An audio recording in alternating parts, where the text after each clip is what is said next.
Hi, it's Katrina. Archaeologists have been finding some incredible things, so it's about time for an update. The mystery of Stonehenge may have just been solved, and the pyramids might no longer be one of the most mysterious monuments anymore. I'm going to be telling you all about it in today's video, plus a lot more, so let's unlock some of history's hidden secrets. The lost secrets of the Sahara. Scientists have found an entire lost culture that loved to build fortresses. The castles in the sands of the Sahara have blown archaeologists away, and probably you too. The satellite images taken of the southwestern desert in Libya reveal secrets of a culture that thrived in one of the most inhospitable places in the world. The fact that they survived at all is a miracle. These communities date back more than 2,000 years. You may have even heard of them before, especially if you've been watching the channel for a while. They were called the Garamantes. Historians have known about the Garamantes for years. There are plenty of historical records showing the Garamantes ruled a huge section of the desert starting in the 2nd century BC. They only lost their positions of power in the 7th century AD with the rise of Islam. What archaeologists hadn't known was how technologically advanced the culture was.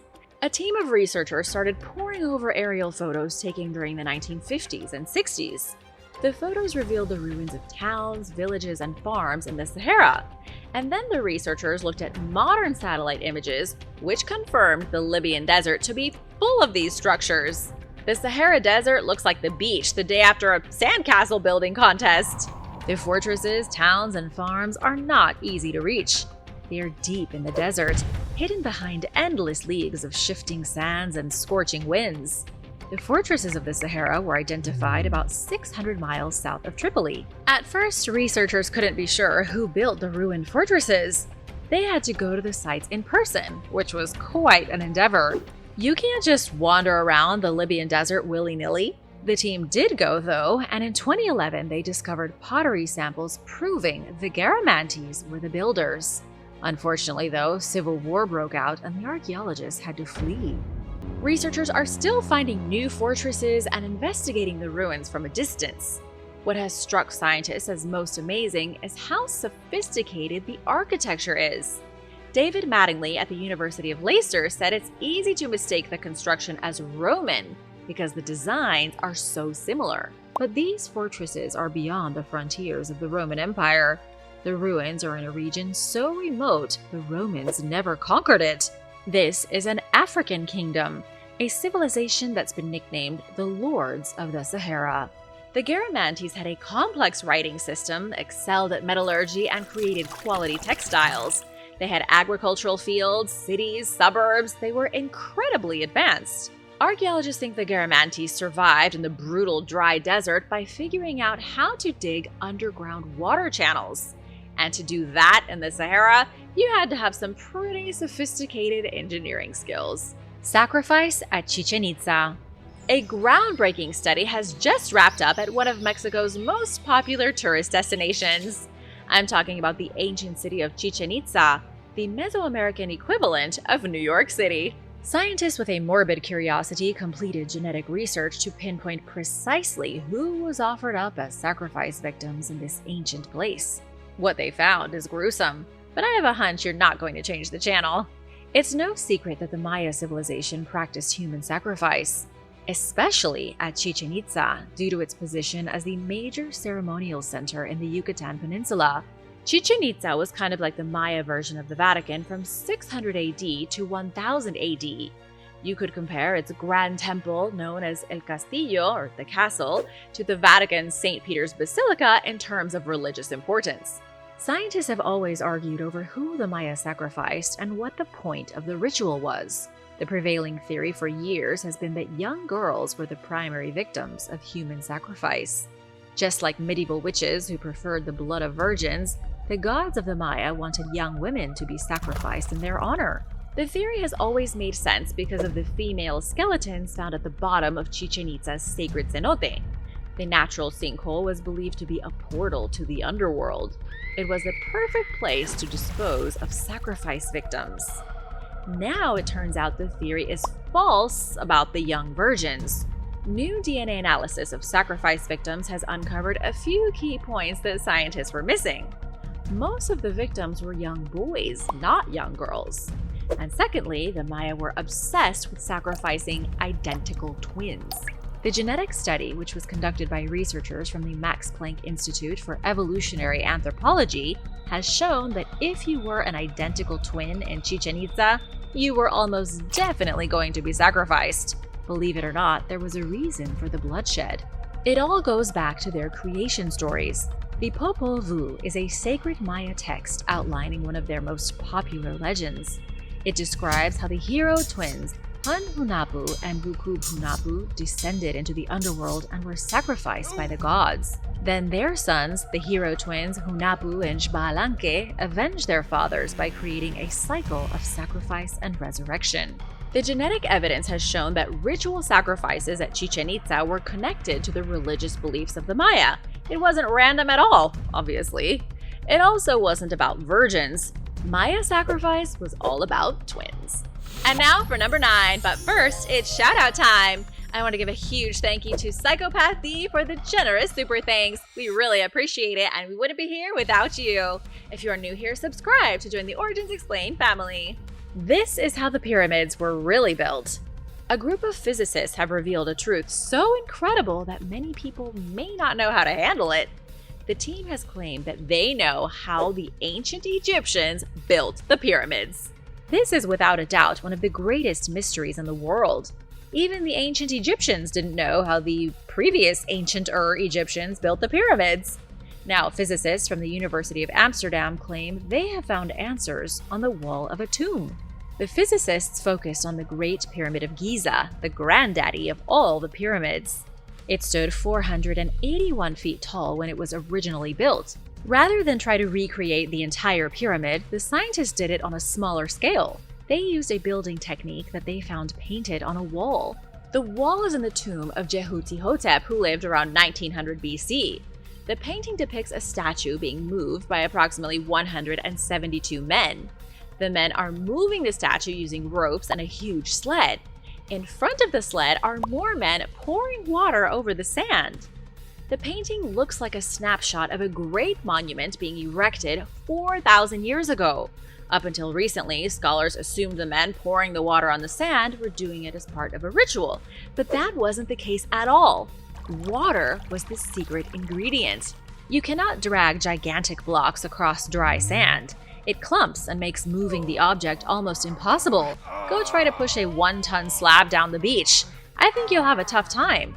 After seeing the painting, the team of physicists tried moving objects over wet sand. They found that adding just the right amount of water prevents the sand from clumping and makes it easier to move large objects. The water doesn't turn the sand into ice, but it's pretty close. Could such a simple explanation really explain how the Great Pyramid of Giza was built? Hundreds of men pushing huge boulders across the lightly moistened sand? Dr. Daniel Bond from the physicist team said even he was surprised by how much easier it was to move heavy objects over the sand when it was wet. The force of resistance was reduced by as much as 50%, which is pretty incredible. When you add a sled to the picture, moving big blocks is almost as effortless as if they were using a wheeled dolly. Anne Boleyn's Secret Prayer Book. Anne Boleyn was a key figure in British history with her rise to power and sudden fall that continues to fascinate us today. Her tragic death in 1536 has been a controversial subject for the last 480 years. Controversial because historians mostly agree the charges brought against her were false and just a ploy to get rid of her and her influential family. The king was tired of her and wanted to marry someone else. Anne Boleyn was married to Henry VIII, King of England. She was his second wife and mother to the future Queen Elizabeth I. He ended his first marriage of 24 years to Catherine of Aragon, ruined his relationship with Spain, broke ties with the Vatican, and started the Church of England all so he could marry Anne Boleyn. She and her family became extremely powerful, but it didn't last for long. Love turned to hate pretty quickly.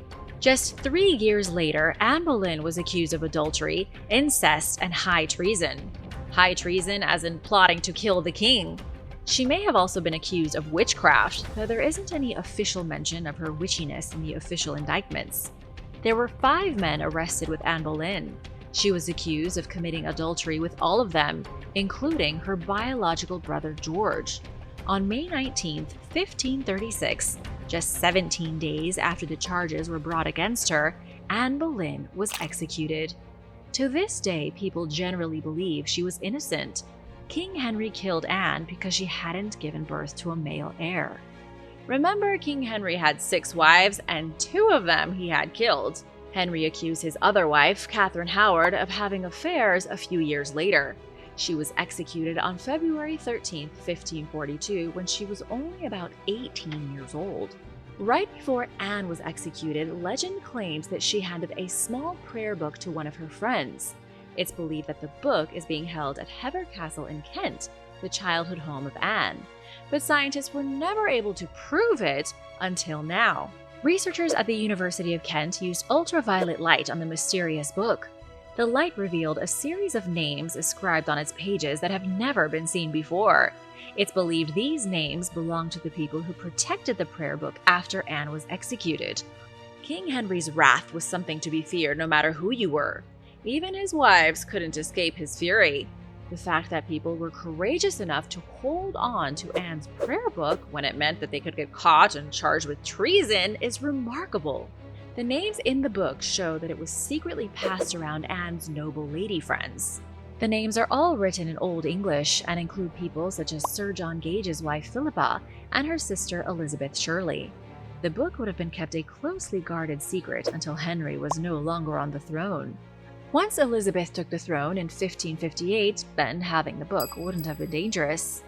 No one knows where the book went after King Henry died. It was discovered in Hever Castle in 1903. Excalibur's sword is missing. This isn't a discovery, but actually something that was lost recently instead. A legendary sword that has been stuck in a stone for 1,300 years mysteriously disappeared a few days ago. It isn't King Arthur's Excalibur, but it's pretty close. The sword is French, and it's called the Durandal. For all intents and purposes, the Durandal is the French version of Excalibur. It belonged to one of the most famous knights in the world, though not many outside of France have ever heard of him before. His name was Roland, master of the indestructible blade. According to legend, Roland was a military leader during the rule of Emperor Charlemagne, who himself was king of the Franks from 768 until his death in 814. Charlemagne is a whole other story, one that I'll be happy to tell you about in another video. For now, the thing to remember is that Charlemagne helped unite almost all of Western and Central Europe into one power. He was kind of like the creator of the EU before there was an EU. Roland was Charlemagne's #1 man. Such a noble warrior needed a noble weapon. Charlemagne was in possession of quite a few mythical weapons. There have been rumors that he had the Spear of Destiny, the weapon used to pierce Jesus Christ's side at the crucifixion, but he also had a sword that was given to him by an angel. That sword was Durandal. It's a name that makes you immediately think of a magic weapon wielded by someone in Lord of the Rings. After Roland proved himself in battle, Charlemagne gifted the brave knight his sword from heaven. The myth says that just before the Battle of Roncesvalles Pass, Roland hefted his unbreakable sword in the air so that the approaching army couldn't get it if he was defeated. The sword flew hundreds of miles, don't ask me how, and embedded itself firmly in the side of a rock in the village of Rocamadour. And there the sword remained, quite literally stuck inside a rock 32 feet off the ground. Only it wasn't stuck in there very well. The French version of Excalibur has been stolen from the clifftop village. Police are reportedly treating it as a criminal investigation. However, the police admitted that they aren't sure how it was stolen at all. This whole thing is giving me major heist vibes. The police are confused because the sword was in a very awkward location, right next to the sanctuary of the Black Virgin, with almost no way of accessing it. To steal the sword of legend, the thieves must have been part spider, or maybe half mountain goat. The brazen crime has left the village devastated.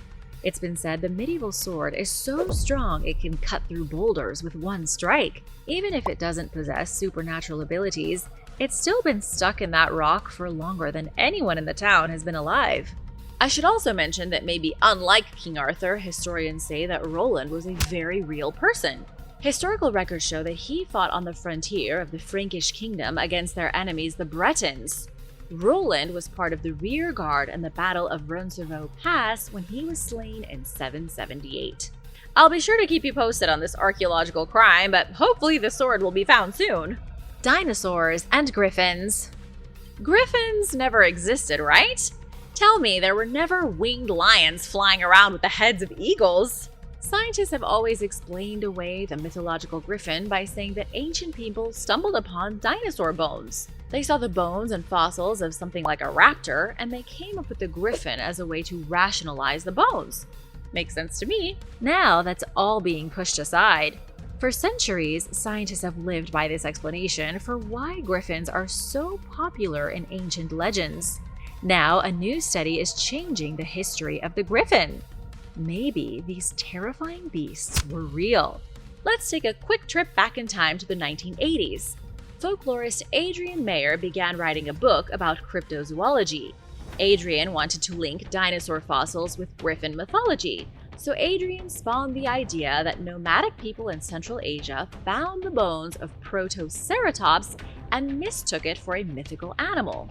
Protoceratops was a horned dinosaur that lived across Mongolia and China.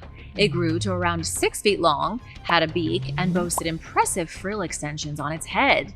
When ancient nomads found the bones of this behemoth, it made them think of a huge beaked monster with the body of a lion. Protoceratops' frills likely reminded them of wings. They started telling stories. Those stories turned to legends, and the legends spread around the world. Griffins happen to be some of the oldest mythical creatures in human culture. They first appeared in Egyptian artwork 6,000 years ago. Even though when people think of griffins, they usually think of Greece, the Greeks didn't make them popular until 3,200 years after the Egyptians. All of this sounds perfectly sensible, so what's the problem? Dr. Mark Whitten from the University of Portsmouth said the pieces don't fit as nicely as scientists have led the public to believe. Mark said the idea that nomads accidentally found dinosaur skeletons is ridiculous. Mark and his colleagues doubt that nomads dug up dinosaur skeletons, and they likely didn't find them just lying around. The other issue is that the geographic spread of griffin artwork throughout the ages does not match with the location of Protoceratops fossils. Mark believes the griffin is nothing but a mythical creature, and it always has been. He said not every legendary animal needs to be based on something in reality. Some can be purely imagination. While that is true, we can only hope that Mark is wrong and griffins did exist, because if this world isn't at least a little bit magical and mysterious, it would kind of be a bummer. Autistic Neanderthals. A shocking new study just released in summer 2024 has shown something nobody had expected. It turns out humans inherited certain genetic traits from Neanderthals that make us more likely to have autism. Here's a factoid to keep on reserve for awkward conversations at dinner parties. Every single person in this world has roughly 2 or 3% Neanderthal DNA.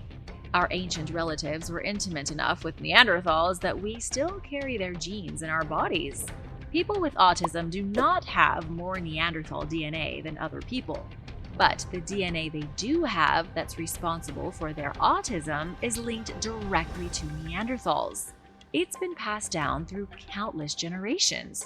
This discovery was made by researchers from Clemson and Loyola University, New Orleans. Their study showed that even today, human beings are suffering the long-term effects of hybridizing with our prehistoric friends. Or were they our friends? Archaeological evidence shows that Neanderthals emerged in Europe around 400,000 years ago.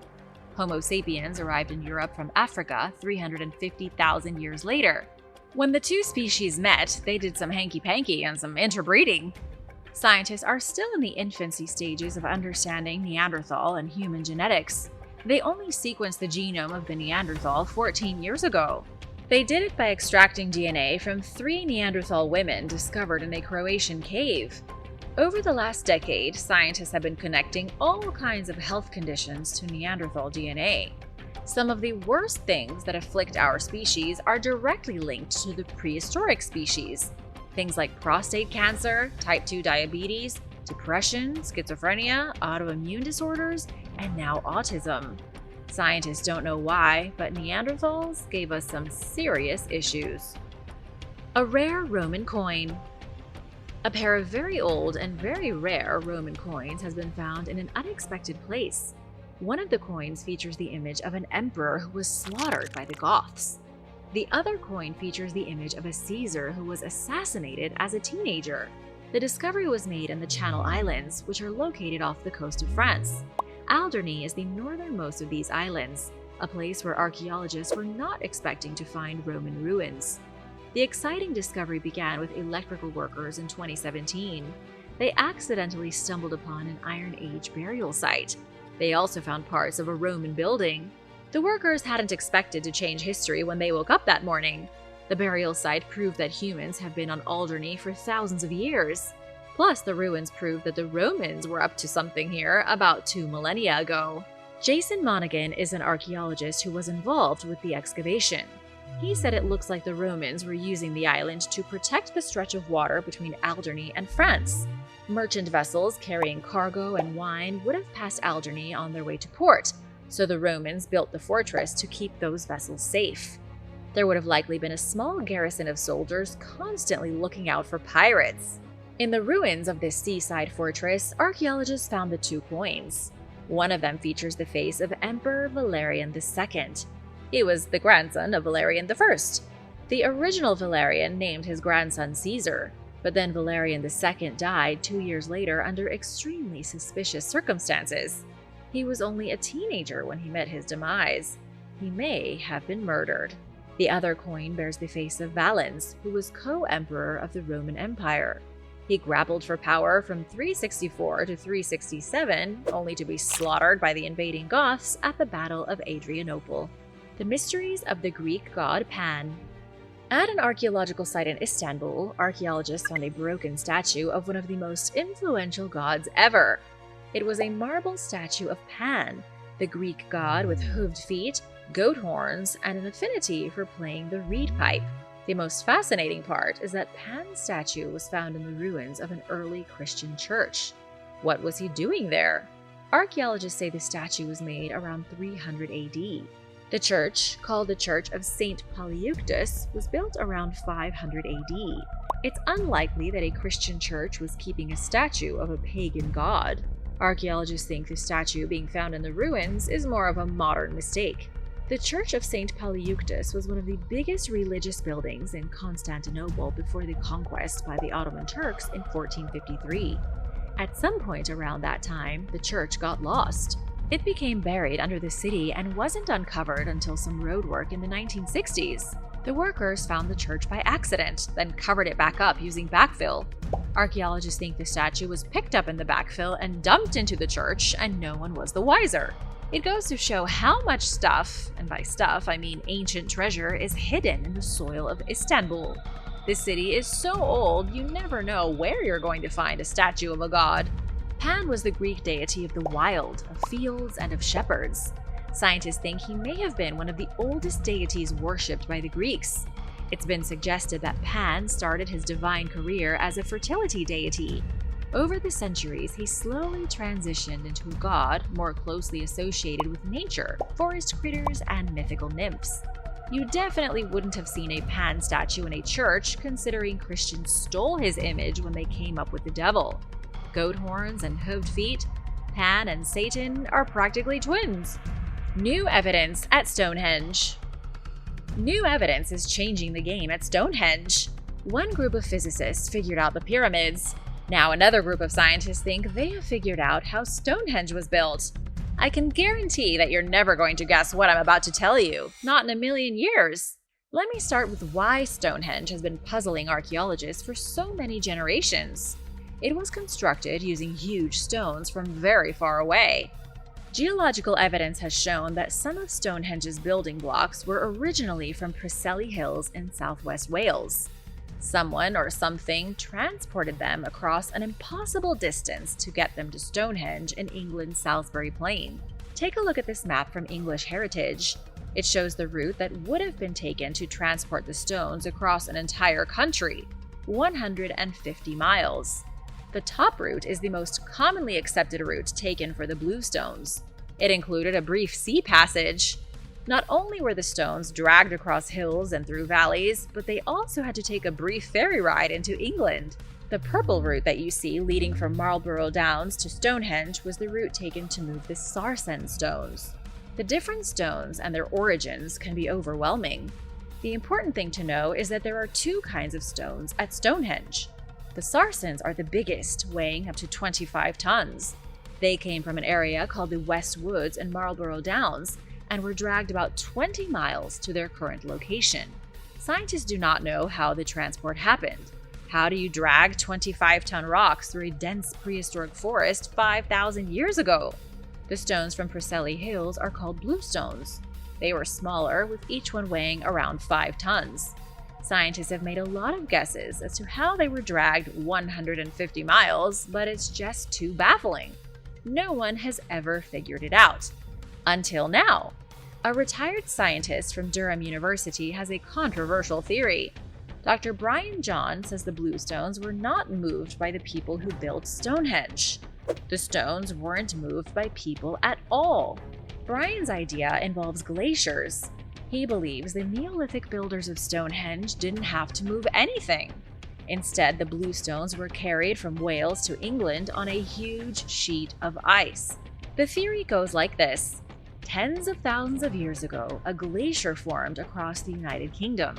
As the glacier formed, the thickening ice carried the bluestones 150 miles eastward. It would have taken thousands of years. Then, when the Ice Age came to an end and the glacier melted, it left the huge stones in England. When the builders of Stonehenge came along, all the construction materials they needed had been dropped off for them. Dr. John said, and I quote, "There is too much fantasy and too little evidence when it comes to Stonehenge." Do you think the glacial theory could solve Stonehenge's mystery once and for all? Or are you not convinced? Let me know in the comments. A merchant vessel at the bottom of the sea. People have had a taste for fine wine since somebody accidentally stepped on a grape at the dawn of time. Archaeologists recently found the remnants of a sunken ship at the bottom of the Mediterranean Sea. They think the ship was used for ferrying wines back and forth between Greece and Egypt. The ship is just off the coast of Egypt's El Alamein, according to the nation's Tourism and Antiquities Ministry. A team of archaeologists dove down to the wreckage and found heaps of clay jugs known as amphorae. These were the kinds of jugs used in ancient times for transporting things like wine and oil. These particular clay jugs come from the 3rd century BC. The wine jugs are only part of the intrigue here. Researchers found the broken amphorae on a sunken island. The island is close enough to sea level that it likely sank only a few thousand years ago. Just a few thousand, you know. Archaeologists think the ship transporting the wine didn't know it was there and crashed into it. Upon further inspection, experts identified the shipwreck as a merchant vessel. The discovery highlights just how important Egyptian port cities were 2,300 years ago. Egypt's northern coast had some of the busiest ports in the ancient world. Goods were brought from southern Europe, loaded into caravans, and transported to markets farther south. Do you remember the Garamantes that I talked about earlier? They could have purchased goods that arrived in Egypt and were sent south into their desert domain in camel caravans. Goods such as wine, obviously, but also other things too, like grains and olives. Another marble god. Bulgarian archaeologists made an unexpected discovery when digging around in the sewer recently. They were hoping to find something cool, but never imagined they'd find the pale white butt of a Greek god. The strange discovery was made in the ancient city of Heracleon, a place that was destroyed by a powerful earthquake in 388. The city was brought to its knees, buildings collapsed, and the people fled for safety. The history of Heracleon goes back much earlier. Legend claims it was founded by one of the greatest kings Macedon ever saw, King Philip II. He founded the city around 339 BC, right before he died and his son took power. Maybe you heard of him. His name was Alexander the Great. Archaeologists were excavating the city's ancient sewer system when they came across the pasty white bottom of Hermes, the Greek messenger god. Somebody had buried a statue of Hermes inside the sewer on purpose. The statue, almost 7 feet tall, was carefully placed in the soil almost as if someone had given the statue its own burial. What happened here is easier to explain than you might think. It's unlikely such a giant statue was lost by accident. Rather, archaeologists think the people of Heraclea Sintica resisted the Roman Empire's transition to Christianity. Everything pagan was forbidden in the new Christian Rome. They themselves had been pagans for centuries, but all of that was in the past. Christianity was not going anywhere once it became the official religion. It's been almost 2,000 years, and Christianity still dominates Europe. Not everyone agreed with becoming Christian. Lots of people were not thrilled about this new Jesus Christ person everyone was talking about. They may have been smiling Christians on the outside, but on the inside, they still cherished their pagan roots. Somebody cherished the Greek gods so much, even after the transition to Christianity, that they gave an honorable burial to the giant marble statue of Hermes. They did it in the sewer, but at least they were taking care of their old deities. Then came the earthquake and Heraclea Sintica fell into ruin. By 500 AD, the city was completely abandoned. Thanks for watching! Which discovery was your favorite? Let me know in the comments below. Be sure to hit that subscribe button and stick around for an older video you might have missed. Heracleon. The discovery of the lost Egyptian city of Heracleon is arguably one of the most amazing of the last 2 decades. It was found in 2001 by Frank Gaudio with help from the European Institute for Underwater Archaeology. Since its original discovery off the coast of Alexandria, it's been yielding non-stop secrets. Heracleon was once the largest and most important port city in all of Egypt. Dating back to as early as the 12th century BC, Heracleon was destroyed 2,000 years ago, near the end of the 2nd century BC. What happened is a bit of a mystery, but it likely had to do with a great tsunami that caused sea levels to rise. It happened over a brief period of time, with the city gradually flooding until the whole thing crumbled into the Mediterranean. Ever since, it's been hiding beneath the water's surface, just off the coast. Ever since excavations began in 2001, archaeologists have found great statues, broken ships, the remains of temples, objects from daily life, and huge blocks of shattered stone. Many of these treasures have been brought to the surface, such as a huge red granite statue of the god of fertility, Hapi, and a massive bronze statue of Osiris. Archaeologists even found a fruit basket from 2,400 years ago with the fruit still in it. Genie Lamp. A very real genie lamp has been discovered by archaeologists in Israel.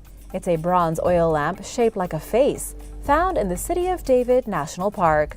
According to archaeologists Ari Levy and Dr. Yuval Baruch, the lamp was intentionally buried underneath the foundations of a building to bring good fortune to the residents. It was what archaeologists call a foundation deposit, a type of offering that was typical in the ancient world.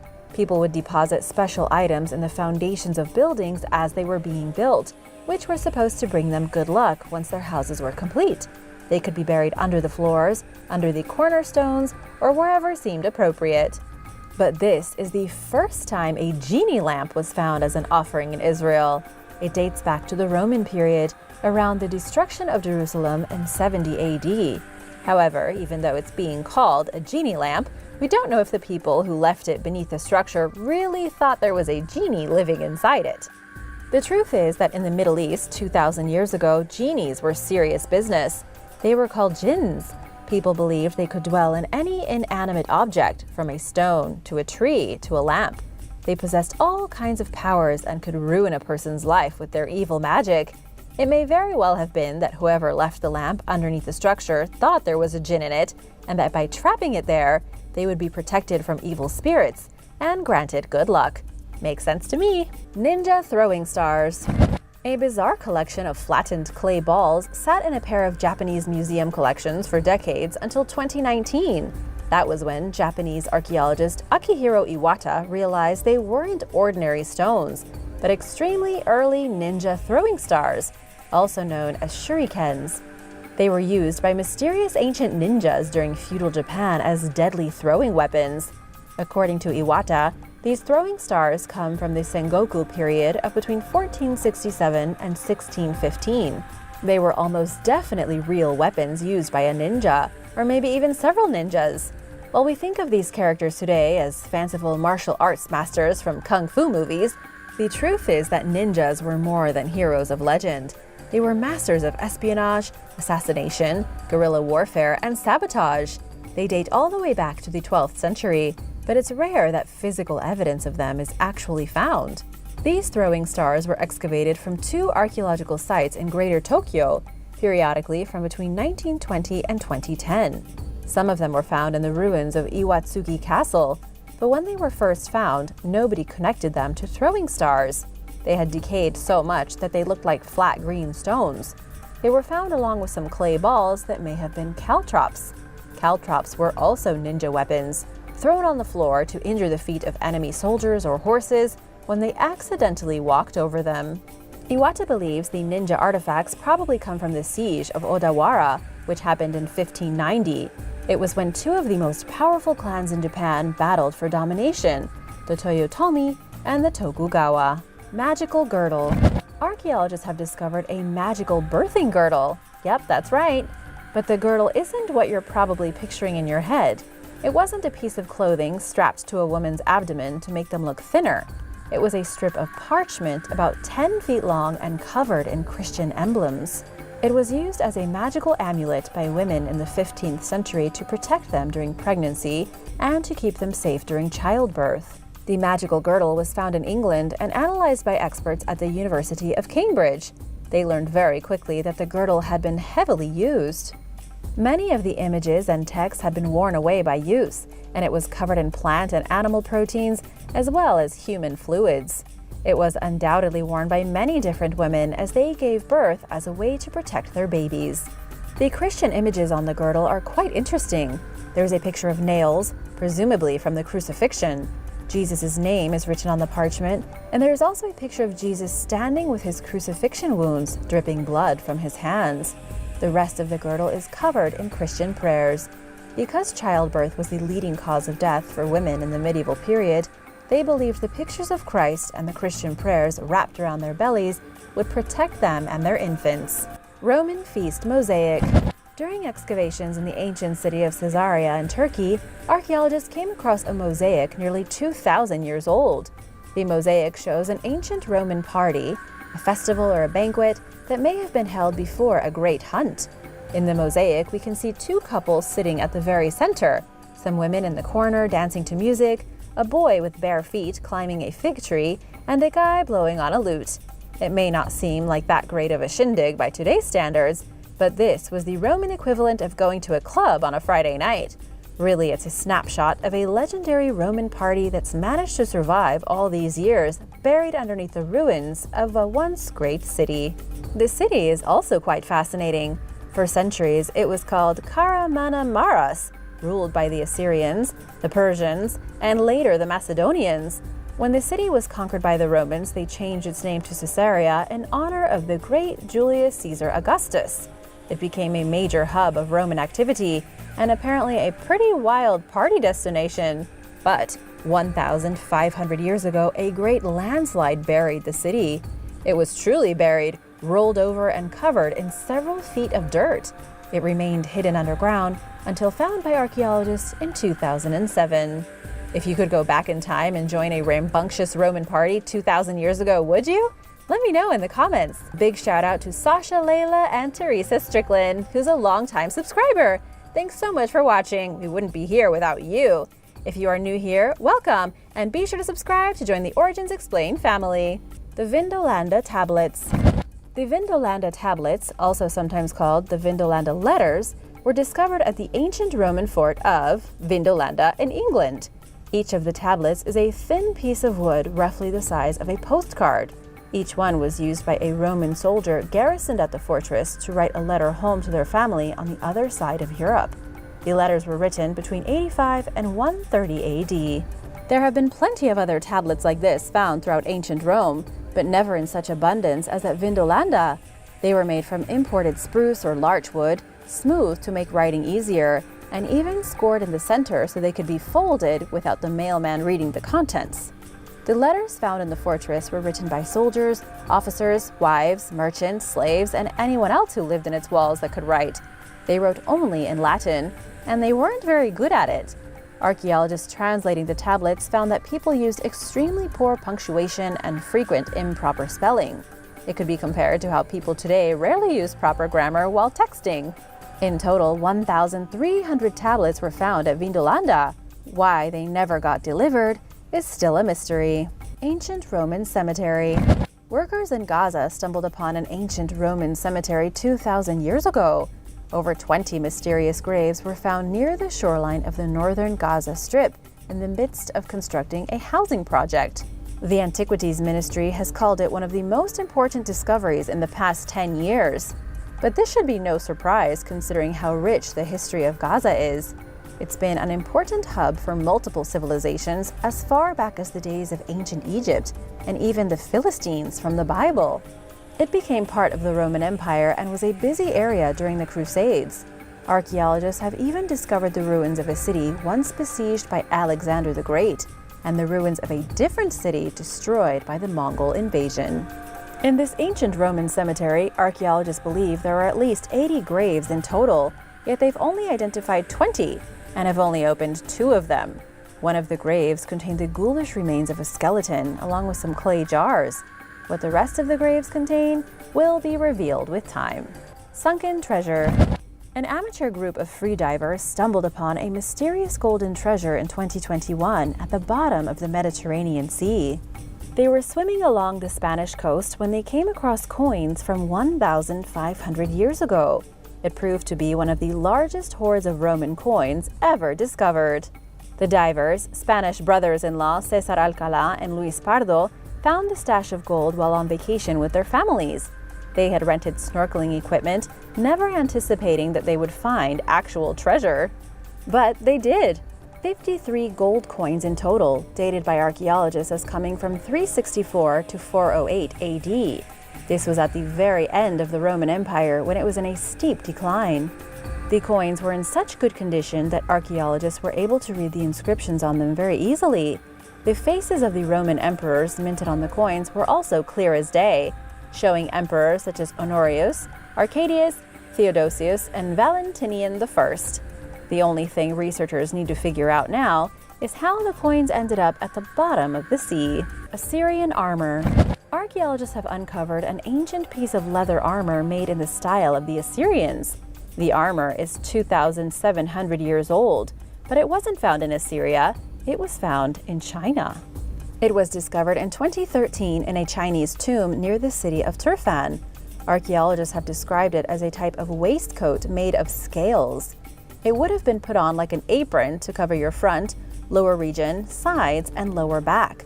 Dr. Patrick Vertman from the University of Zurich says the armor was very versatile, able to be put on quickly without someone else having to help. It was also a one-size-fits-all type deal, so soldiers didn't need to worry about straps or buckles anymore. The coolest part about the armor is that it's made from scales. The team counted 5,440 small leather scales used in crafting the armor, with 140 larger scales. All these pieces were bound together using leather laces. It would have been nearly impenetrable by arrows and would have protected the wearer from sword slashes. Primeval China. An international team of researchers have just shed light on the lifestyle of primitive people living in China 40,000 years ago. At the mysterious archaeological site of Xiama Bay, researchers found stone tools and evidence of ochre processing. Ochre was a really important color in the ancient world. It's the processing of the ochre that's really got everyone's attention. It shows the ancient people here had figured out how to extract red pigment in huge quantities. Judging by the massive powder archaeologists found on the floor of an ancient house, it's clear it was once used as part of a workshop. The ancient people here would go out and mine chunks of ochre, a natural clay found all over the world. Then they took it back to their dwelling and used stone tools to bash it into powders of different color and consistency. They used the final powdered pigments to paint with. This may not sound all that fascinating, but in the grand scheme of things, it's pretty cool. This was a new technology 40,000 years ago. It shows that people emerging from Eastern Asia and migrating into China's interior were very slowly coming up with their own technologies. It started with stone tools and crude painting instruments and evolved from there. The only bizarre thing about this is that they don't appear to have come up with any other technologies at this particular site. There was no evidence of bone tools, no use of ornaments, nothing except the sudden understanding of how to make red paint. Archaeologists argue this could mean the people here were in the middle of a colonization period. There were likely different archaic groups of humans roaming through the region, all of them with their own unique technologies and skills. It wouldn't be for many thousands of years later that the Homo sapiens dominated the world and technology really took off. Thanks for watching! Be sure to subscribe if you haven't already for more videos like these, and I'll see you soon. Bye!